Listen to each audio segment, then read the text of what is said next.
July 10 ಗುರುವಾರ ಆಷಾಢ ಮಾಸ ಶುಕ್ಲ ಪಕ್ಷದ ಹುಣ್ಣಿಮೆಯನ್ನು ಆಚರಿಸುತ್ತಿದ್ದು, ಈ ಹುಣ್ಣಿಮೆಗೆ ವಿಶೇಷವಾಗಿ ಗುರುಪೂರ್ಣಿಮೆ ಎಂದು ಕರೆಯುತ್ತಾರೆ.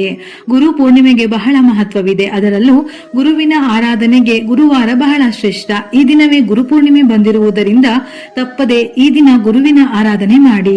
ಹುಣ್ಣಿಮೆಯು ಲಕ್ಷ್ಮೀ ದೇವಿಗೆ ಅಚ್ಚುಮೆಚ್ಚಿನ ದಿನವಾಗಿದೆ. ಈ ಗುರುಪೂರ್ಣಿಮೆಯ ದಿನದಂದು ಲಕ್ಷ್ಮೀ ದೇವಿಯೊಂದಿಗೆ ಗುರುವನ್ನು ಪೂಜಿಸಿ ಕೆಲವು ವಿಧಿವಿಧಾನಗಳನ್ನು ಪಾಲಿಸಿದರೆ ಈ ವರ್ಷವಿಡೀ ನಿಮ್ಮ ಕುಟುಂಬಕ್ಕೆ ಐಶ್ವರ್ಯ ಪ್ರಾಪ್ತಿಯಾಗುತ್ತದೆ.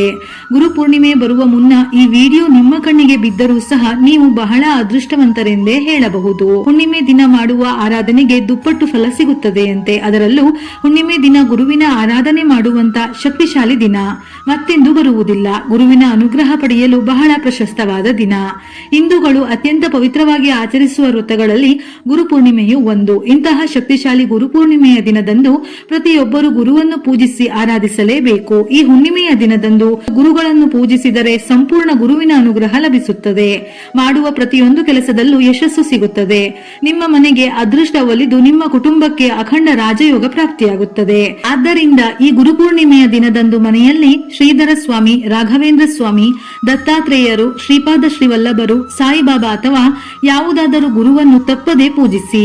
ಹುಣ್ಣಿಮೆ ತಿಥಿ ಸಮಯವು ಜುಲೈ 10 ಬೆಳಗಿನ ಜಾವ 1:36 ಪ್ರಾರಂಭವಾಗಿ ಜುಲೈ 11 ಬೆಳಗಿನ ಜಾವ 2:06 ಮುಕ್ತಾಯವಾಗುತ್ತದೆ. ಈ ದಿನ ಗುರುವಿನ ನೈವೇದ್ಯಕ್ಕೆ ಹಾಲಿನಿಂದ ಮಾಡಿದ ಸಿಹಿ ತಿಂಡಿಯನ್ನು ಮಾಡಿದರೆ ಶ್ರೇಷ್ಠ. ಇಲ್ಲವಾದರೆ ಹಸಿ ಹಾಲಿನ ಜೊತೆ ಬೆಲ್ಲವನ್ನು ಸಹ ಇಡಬಹುದು. ಈ ದಿನದಂದು ಪ್ರತಿಯೊಬ್ಬರೂ ಕಡ್ಡಾಯವಾಗಿ ಯಾವುದಾದರೂ ಗುರುವಿಗೆ ಸಂಬಂಧಪಟ್ಟ ದೇವಸ್ಥಾನಕ್ಕೆ ಹೋಗಿ ಅಲ್ಲಿ ಹೋಮ ಹವನಗಳು ನಡೆಯುತ್ತಾ ಇರುತ್ತವೆ. ಅಲ್ಲಿರುವ ಅಗ್ನಿಕುಂಡಕ್ಕೆ ಸಿಪ್ಪೆ ಇರುವ ತೆಂಗಿನಕಾಯಿಯನ್ನು ಅರ್ಪಿಸಿ. ಇದರಿಂದ ಎಲ್ಲಾ ಪಾಪಗಳು ನಿವಾರಣೆಯಾಗಿ ನಿಮ್ಮ ಕುಟುಂಬಕ್ಕೆ ಅಷ್ಟೈಶ್ವರ್ಯಗಳು ಲಭಿಸುತ್ತದೆ. ಸಾಧ್ಯವಾದರೆ ಅಗ್ನಿಕುಂಡಕ್ಕೆ ತೆಂಗಿನಕಾಯಿಯೊಂದಿಗೆ ನವಧಾನ್ಯಗಳು ಮತ್ತು ಒಂದು ಕರ್ಪೂರವನ್ನು ಹಾಕಿ ನಮಸ್ಕರಿಸುತ್ತಾ ಓಂ ಶ್ರೀ ಗುರುದೇವ ದತ್ತ ಎಂಬ ಮಂತ್ರವನ್ನು 11 ಬಾರಿ ಪಠಿಸಿ ಅಥವಾ ಗುರುವಿಗೆ ಸಂಬಂಧಪಟ್ಟ ಮಂತ್ರ ಜಪಿಸಿ. ಇಲ್ಲವಾದರೆ ಓಂ ಕರ್ಮಧ್ವಂಸಿನೇ ನಮಃ ಎಂಬ ಮಂತ್ರವನ್ನು ಜಪಿಸಿ. ಇದರಿಂದ ಭಯಂಕರವಾದ ಜಾತಕ ದೋಷಗಳೆಲ್ಲವೂ ನಿವಾರಣೆಯಾಗಿ ಗುರುವಿನ ಅಥವಾ ಸಾಯಿಬಾಬಾ ಅನುಗ್ರಹ ತಕ್ಷಣವೇ ಲಭಿಸುತ್ತದೆ. ಈ ಹುಣ್ಣಿಮೆಯ ದಿನದಂದು ಪ್ರತಿಯೊಬ್ಬರು ಗುರುಗಳ ಆಶೀರ್ವಾದವನ್ನು ಪಡೆಯಬೇಕು. ಆದ್ದರಿಂದ ಈ ಗುರುಪೂರ್ಣಿಮೆಯ ದಿನದಂದು ಯಾವುದಾದರೂ ದೇವಸ್ಥಾನಕ್ಕೆ ಹೋಗಿ ದೇವಸ್ಥಾನದಲ್ಲಿರುವ ಪುರೋಹಿತರ ಪಾದಗಳಿಗೆ ಅಥವಾ ಗುರುವಿನ ಸ್ಥಾನದಲ್ಲಿ ಇರುವವರಿಗೆ ನಮಸ್ಕರಿಸಿ 11 ರೂಪಾಯಿ ಅಥವಾ ನಿಮ್ಮ ಕೈಲಾದಷ್ಟು ದಕ್ಷಿಣೆಯನ್ನು ನೀಡಿ. ಇದರಿಂದ ನಿಮ್ಮ ಜಾತಕದಲ್ಲಿ ಗುರುಬಲ ಹೆಚ್ಚಾಗಿ ಅಪಾರ ಐಶ್ವರ್ಯ ಪ್ರಾಪ್ತಿಯಾಗುತ್ತದೆ. ನಂತರ ನಿಮ್ಮ ಜೀವನದಲ್ಲಿ ಯಾವುದೇ ಕಷ್ಟಗಳಿದ್ದರೂ ನಿವಾರಣೆಯಾಗುತ್ತದೆ. ಈ ಗುರು ಪೂರ್ಣಿಮೆಯನ್ನು ವ್ಯಾಸ ಪೂರ್ಣಿಮೆ ಎಂದು ಕೂಡ ಕರೆಯುತ್ತಾರೆ. ಏಕೆಂದರೆ ಈ ಹುಣ್ಣಿಮೆಯ ದಿನವೇ ವ್ಯಾಸ ಮಹರ್ಷಿಗಳು ಜನಿಸಿದರು. ನಮ್ಮ ಪುರಾಣಗಳ ಪ್ರಕಾರ ಈ ಗುರು ಪೂರ್ಣಿಮೆಯ ದಿನದಂದು ಯಾರು ಗುರುದೇವರನ್ನು ಪೂಜಿಸುತ್ತಾರೋ ಅವರಿಗೆ ಕೋರಿದ ಎಲ್ಲಾ ಇಷ್ಟಾರ್ಥಗಳು ತಕ್ಷಣವೇ ಈಡೇರುತ್ತದೆ ಎಂದು ವ್ಯಾಸ ಮಹರ್ಷಿಗಳೇ ವರ ನೀಡಿದ್ದರಂತೆ. ವ್ಯಾಸ ಮಹರ್ಷಿಗಳು ವರ ನೀಡಿದಂತೆಯೇ ಹಿಂದೆ ಅನೇಕ ಭಕ್ತರು ವ್ಯಾಸ ಮಹರ್ಷಿಗಳನ್ನು ಪೂಜಿಸಿ ಅನೇಕ ವರಗಳನ್ನು ಪಡೆದಿದ್ದರಂತೆ. ಆದರೆ ವ್ಯಾಸ ಮಹರ್ಷಿಗಳನ್ನು ಪೂಜಿಸಲು ಸಾಧ್ಯವಾಗದವರು ಗುರು ಸ್ವರೂಪಿಯಾದ ದಕ್ಷಿಣಾಮೂರ್ತಿಯನ್ನು ಪೂಜಿಸಿದರು.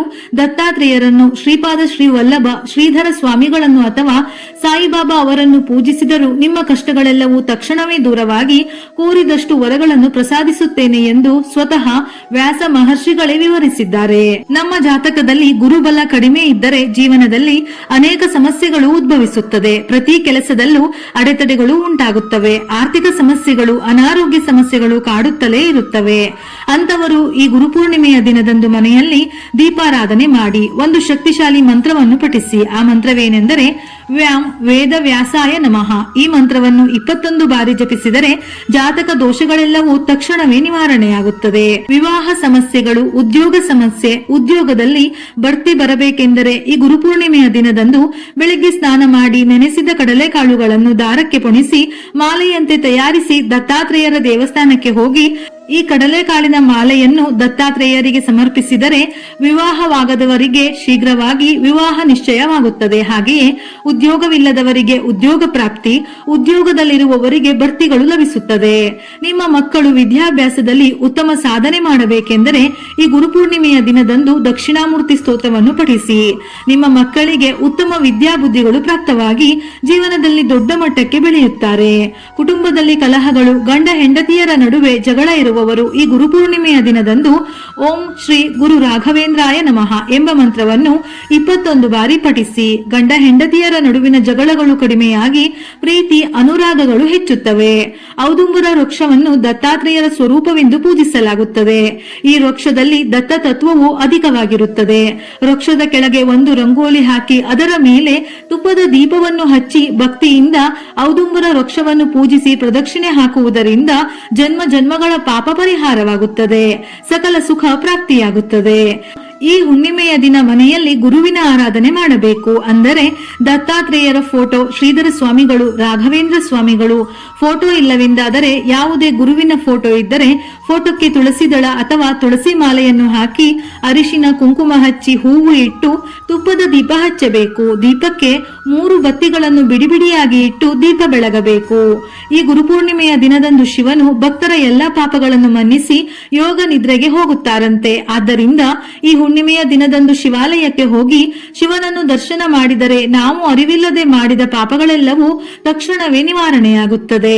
ವಿಶೇಷವಾಗಿ ಈ ಹುಣ್ಣಿಮೆಯ ದಿನದಂದು ತುಳಸಿ ಗಿಡದ ಬಳಿ ದೀಪ ಬೆಳಗುವುದು, ಅಶ್ವತ್ಥ ಮರಕ್ಕೆ ಪ್ರದಕ್ಷಿಣೆ ಹಾಕುವುದರಿಂದ ಲಕ್ಷ್ಮೀ ನಾರಾಯಣರ ಆಶೀರ್ವಾದ ಸಂಪೂರ್ಣವಾಗಿ ಲಭಿಸುತ್ತದೆ. ಅದೇ ರೀತಿ ಗುರು ಪೂರ್ಣಿಮೆಯ ದಿನದಂದು ರಾತ್ರಿ ಸಮಯದಲ್ಲಿ ಚಂದ್ರನನ್ನು ನೋಡುತ್ತಾ ನಿಮ್ಮ ಮನಸ್ಸಿನಲ್ಲಿ ಏನಾದರೂ ಬೇಡಿಕೊಂಡು ಚಂದ್ರನಿಗೆ ನಮಸ್ಕರಿಸಿ. ಕೋರಿದ ಇಷ್ಟಾರ್ಥಗಳೆಲ್ಲವೂ ತಕ್ಷಣವೇ ಈಡೇರುತ್ತದೆ. ವಿಪರೀತವಾದ ಸಾಲದ ಸಮಸ್ಯೆಗಳಿಂದ ಬಳಲುತ್ತಿರುವವರು ಈ ಹುಣ್ಣಿಮೆಯ ದಿನದಂದು ಹನುಮಂತನ ಫೋಟೋ ಮುಂದೆ ಒಂದು ತುಪ್ಪದ ದೀಪವನ್ನು ಬೆಳಗಿ. ಇದರಿಂದ ಸಾಲದ ಸಮಸ್ಯೆಗಳೆಲ್ಲವೂ ತಕ್ಷಣವೇ ನಿವಾರಣೆಯಾಗುತ್ತದೆ. ಭಯಂಕರವಾದ ನರದೃಷ್ಟಿ ದೋಷಗಳಿಂದ ತೊಂದರೆ ಪಡುವವರು ಈ ಗುರುಪೂರ್ಣಿಮೆಯ ದಿನದಂದು ಸ್ನಾನದ ನೀರಿಗೆ ಕಲ್ಲು ಉಪ್ಪನ್ನು ಸೇರಿಸಿ ಸ್ನಾನ ಮಾಡಿ ಎಡಗಾಲಿಗೆ ಕಪ್ಪು ದಾರವನ್ನು ಕಟ್ಟಿಕೊಳ್ಳಿ. ನರದೃಷ್ಟಿ ದೋಷಗಳೆಲ್ಲವೂ ನಿವಾರಣೆಯಾಗುತ್ತದೆ. ಈ ಗುರುಪೂರ್ಣಿಮೆಯ ದಿನದಂದು 5 ಏಲಕ್ಕಿಗಳನ್ನು ತೆಗೆದುಕೊಂಡು ಲಕ್ಷ್ಮೀ ದೇವಿಗೆ ನಮಸ್ಕರಿಸಿ ಈ ಏಲಕ್ಕಿಗಳನ್ನು ನಿಮ್ಮ ಬೀರುವಿನಲ್ಲಿ ಇಟ್ಟುಕೊಳ್ಳಿ. ನಿಮ್ಮ ಮನೆಯಲ್ಲಿನ ಹಣದ ಸಮಸ್ಯೆಗಳೆಲ್ಲವೂ ತಕ್ಷಣವೇ ನಿವಾರಣೆಯಾಗಿ ವಿಶೇಷವಾದ ಧನಲಾಭ ಪ್ರಾಪ್ತಿಯಾಗುತ್ತದೆ. ಅದೇ ರೀತಿ ಈ ಹುಣ್ಣಿಮೆಯ ದಿನದಂದು ಸಂಜೆ ಸೂರ್ಯಾಸ್ತದ ನಂತರ ನಿಮ್ಮ ಮನೆಯ ಹೊಸ್ತಿಲಿನ ಮುಂದೆ 2 ದೀಪಗಳನ್ನು ಬೆಳಗಿ. ಈ ದೀಪಗಳ ಪ್ರಕಾಶದಿಂದ ನಿಮ್ಮ ಮನೆಗೆ ತಕ್ಷಣವೇ ಲಕ್ಷ್ಮೀ ದೇವಿ ಪ್ರವೇಶಿಸುತ್ತಾಳೆ. ಈ ದಿನ ಕನಕಧಾರ ಸ್ತೋತ್ರ ಓದಿದರೆ ಸಾಲಬಾಧೆ, ಹಣದ ಸಮಸ್ಯೆಗಳೆಲ್ಲ ನಿವಾರಣೆಯಾಗಿ ಸಂಪತ್ತು ವೃದ್ಧಿಯಾಗುತ್ತದೆ. ಈ ಹುಣ್ಣಿಮೆಯ ದಿನದಂದು ಉಪವಾಸವಿದ್ದರೆ ಬಹಳ ಒಳ್ಳೆಯದು. ಹಾಗೆಯೇ ತಪ್ಪಿಯು ಮಾಂಸಾಹಾರವನ್ನು ಸೇವಿಸಬಾರದು. ಕೂದಲು, ಉಗುರು ಕತ್ತರಿಸುವುದು ಈ ಗುರುಪೂರ್ಣಿಮೆಯ ದಿನದಂದು ನಿಷಿದ್ಧ.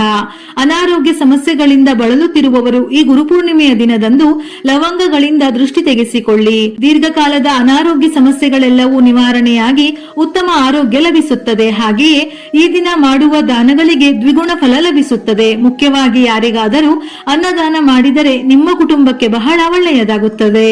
ವಿಡಿಯೋ ಇಷ್ಟ ಆಗಿದ್ದಲ್ಲಿ ಮರೆಯದೆ ಲೈಕ್ ಕೊಟ್ಟು ನಿಮ್ಮವರಿಗೆ ಶೇರ್ ಮಾಡಿ.